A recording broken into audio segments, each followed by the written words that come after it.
Our Region's Business is sponsored by PNC for the Achiever in You.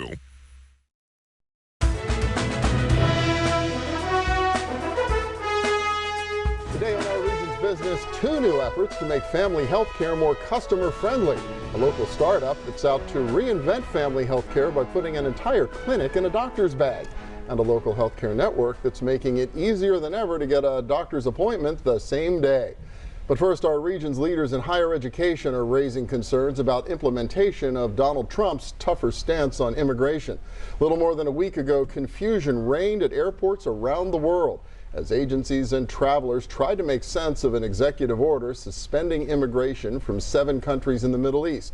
Soon, demonstrators turned out at airports across the United States to protest the order and its implementation, which initially included foreign nationals who hold green cards that permit them to work in the United States. But before long, college and university leaders in our region expressed their concerns about the order and its impact on students, faculty, and staff at our 32 colleges and universities. Dr. Suzanne Mellon is president of Carlow University, one of 10 higher ed leaders who signed on to a joint statement. Karina Chavez is executive director of the Pittsburgh Council on Higher Education, which issued that statement. And Ariel Armani is senior director of international programs at the University of Pittsburgh, who I'm sure has been doing a lot of hand-holding and counseling over the course of the past week. Welcome. Good to have you all here. Thank you, Bill. Had to be a little bit, well, everybody seemed to be caught a bit by surprise by the way the order was implemented and its immediate aftermath. Same for you, Dr. Mellon? Absolutely. I happened to be in Washington, D.C. at several national meetings, and when it came out, there was this sense of, I think, disbelief and uncertainty about it. And then quickly, I think, a rallying response at a national organizational level to say, how do we respond to this, since we see that international students is such a core part of universities in today's world. So part of it is, and that I think is mobilized very, very quickly.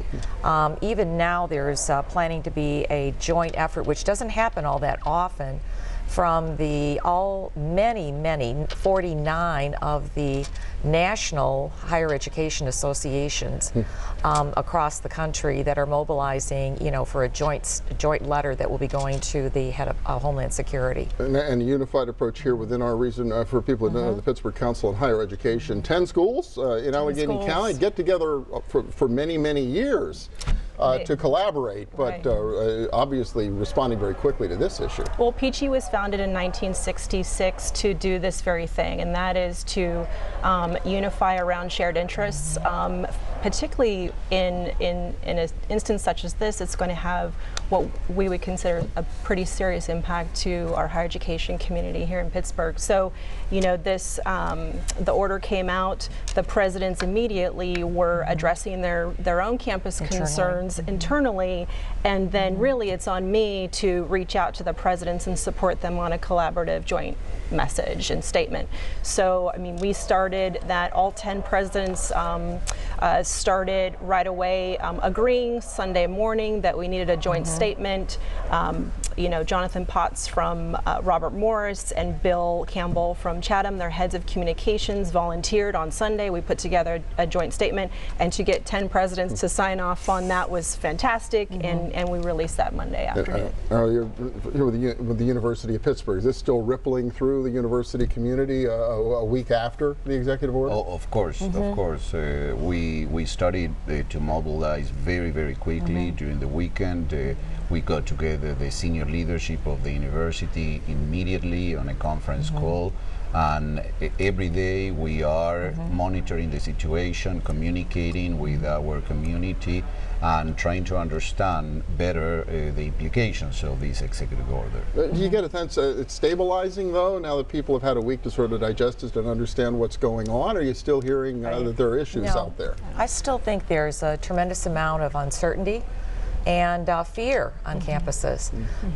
It is not clear exactly what the implications of this means, and I think the impact of what this will mean for universities who really, in their mission and vision, and for us, how you welcome people from all backgrounds and religious backgrounds and different traditions and cultures and ethnicities is sending a message that you're unwelcoming, that there will be some sense of that. So I think that has had a long-term effect, and even down, so whether you have thousands of international students or just a few, the fact that it is so part of fabric of all colleges and universities in today's world has serious implications. So no, I don't think it's settled down by any means. And the welcoming nature of the United States as a destination has been impacted. The implications are, of course, very concrete for the students, scholars, faculty, and staff who come from the 7 affected countries. But this goes beyond that, goes to the international community, but to the entire academic community, and it's also having an impact abroad, because our colleagues abroad are looking at what's going on here in the United States and are very disturbed. Yes. And beyond just the 7 countries that were named in the executive order, other international students, people concerned about this? This is, you've got, let's say, a small school like La Roche that has 287 students from 39 countries. Everyone, whether they're from the 7 banned countries or not, they're saying, will it be me next? And that uncertainty is reverberating throughout our campuses.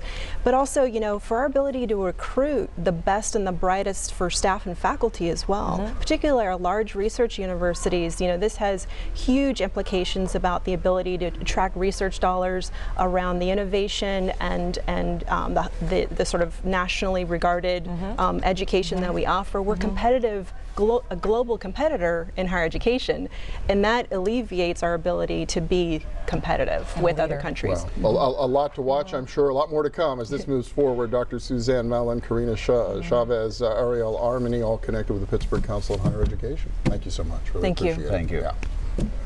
And next up, a local company that's managed to stuff an entire medical clinic into a bag, and what it could mean to primary care across our region and around the world. Stay with us.